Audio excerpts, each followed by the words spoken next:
9 full seasons of Fortnite Battle Royale have come and gone, and we are now a few weeks into Season 10 or Season X, and things are as crazy as ever, as we are currently in some kind of time warp or time loop. Something with the time is messed up, alright, because we've got old areas on the new map, and things are just all kinds of weird right now on the Fortnite Islands.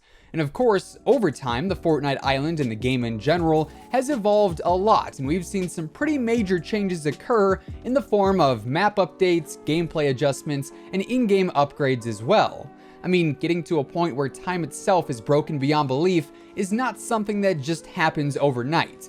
And the road leading up to where we are now here in Season X has been quite the odd one, as we've seen villain after villain appear on the island, and location after location removed or replaced. Some updates have been awesome to see, others just really irritated everyone. Mex, I'm looking at you. But regardless, the history of Fortnite has been a fun yet crazy one, and today we're breaking down the evolution of Fortnite from Season 1 all the way to present day. So without further ado, let's get right into it.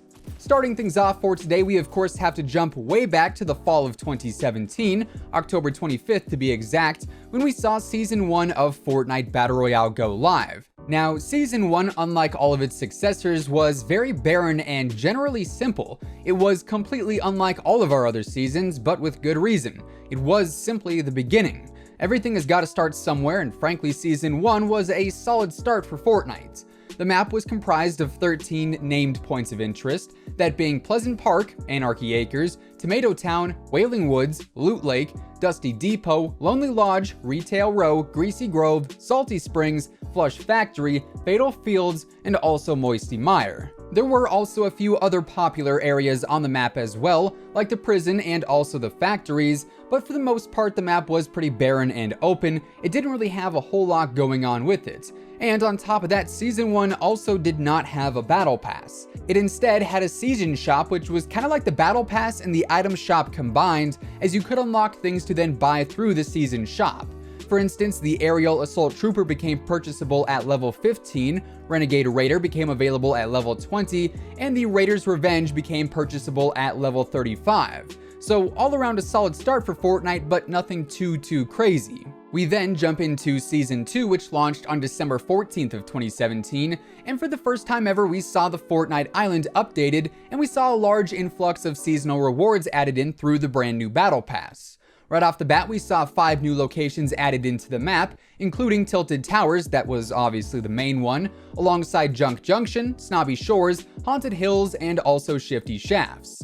Season 2, like I mentioned, also had the first official battle pass in Fortnite, and this pass featured 70 tiers comprised of various skins, emotes, emoticons, pickaxes, and gliders. And some of the highlights include the Floss emote at tier 49, and also the Black Knight at tier 70. So in general, Season 2 was a nice step up from Season 1, but it wasn't the peak of Fortnite. Instead, that happened during Season 3, which launched on February 22nd of 2018, and although the map update was relatively small this time around, Season 3 was really when Fortnite began to pick up a lot of traction in the gaming community, and this is where we saw the biggest spike in newer players since the game launched.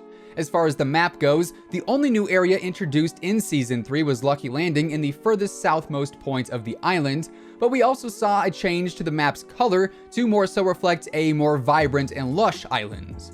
Season 3 also saw an upgrade to the Battle Pass, which added in more tiers than ever before, and also some brand new items, including loading screens, skydiving trails, and back blings. Season 3 was based around space exploration, and some of the highlights in this season's Battle Pass, featuring 100 tiers by the way, was the Rust Lord at tier 23, the Take the L emote at tier 31, the Dark Voyager at tier 70, and of course the Reaper aka the original John Wick at tier 100. Season 3 also had some level 100 challenges, which allowed you to unlock the High Octane Glider. Next up, we then move into Season 4, which started on May 1st of 2018, and it came crashing in as the meteor that appeared in the sky at the end of Season 3 literally came crashing down onto the island, obliterating the factories in Dusty Depot and creating the brand new Dusty Divot location. And we also saw the addition of Risky Reels in the northeastern corner of the map as well. Season 4 also kicked off the weekly map updates, which saw the progression of the map's evolution for the first time in Fortnite history on a consistent basis, and this map progression was all based around the storyline that was unfolding throughout the season based around the theme of heroes and villains.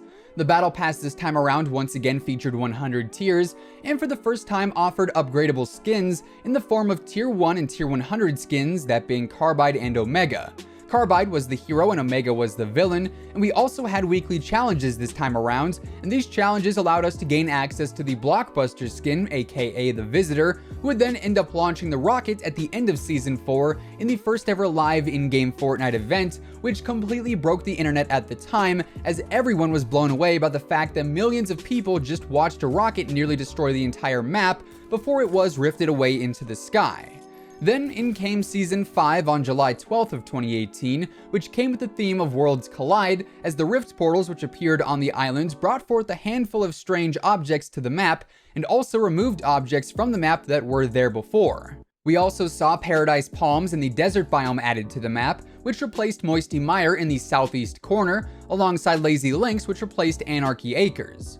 We once again had 100 tiers in the Battle Pass this time around, which featured items like the Drift and Ragnarok skins, and for completing the weekly challenges this time, we got the Enforcer skin who was able to control the rifts. And it was because of the Enforcer's massive rift in the sky that Kevin the Cube spawned in via the Purple Lightning, which brought us into Season 6 on September 27th of 2018. Season 6 followed the Darkness Rises theme, which saw Kevin the Cube return to the map after disappearing into Loot Lake at the end of Season 5, as part of the Floating Cube Island, which was one of the new areas regularly housed at Leaky Lake. The Floating Cube Island would then float in between all of the rift zones, corrupting each one of them on its journey, before returning back to Leaky Lake, where it combusted and sent us into the Butterfly Dimension in our second major one-time events.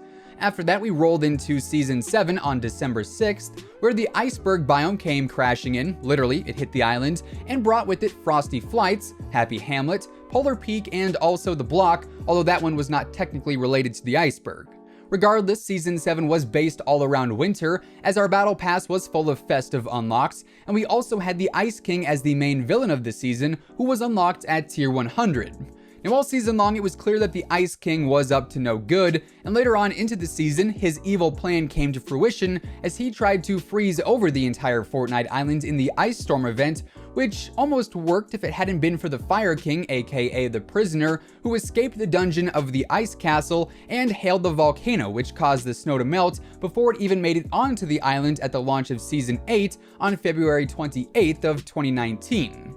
Season 8 brought forth Sunny Steps and the volcano within the jungle biome, as well as Lazy Lagoon, which replaced Lazy Links. Now, this season was all about finding the buried treasure, as the Ice King, the Banana People, the Pirates, and also the Fire King all battled it out all season long for said treasure. And while that was going on, in the background, the secret government of the Fortnite Island were building a hatch at Loot Lake, which at the very end of the season would spark the Unvaulting event, which sent us into another alternative dimension where we all voted for the drum gun to return to the game. Meanwhile, though, on the island, the volcano began to erupt, and upon our return to the map, the volcano shot out lava and rocks to 3 areas on the map in specific, that being Retail Row, Tilted Towers, and Polar Peak. Now, Retail Row and Tilted Towers were completely destroyed, whereas Polar Peak was simply damaged, and that brought us into Season 9 on May 9th of 2019, which added in Neo Tilted and Mega Mall as replacements to Tilted Towers and Retail Row, and also Pressure Plant as a replacement to the volcano. Now, all season long, we were following the ongoings at Polar Peak, as the giant eye appeared in the iceberg early on into the season.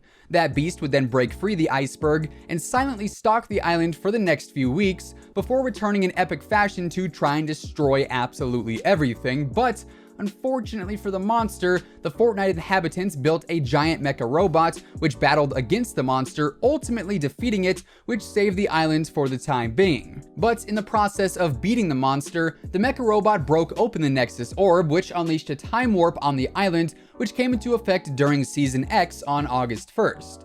This season has obviously brought forth Dusty Depot and also Tilted Town so far, and a handful of other locations like Greasy Grove and Moisty Mire are set to return in the future as well.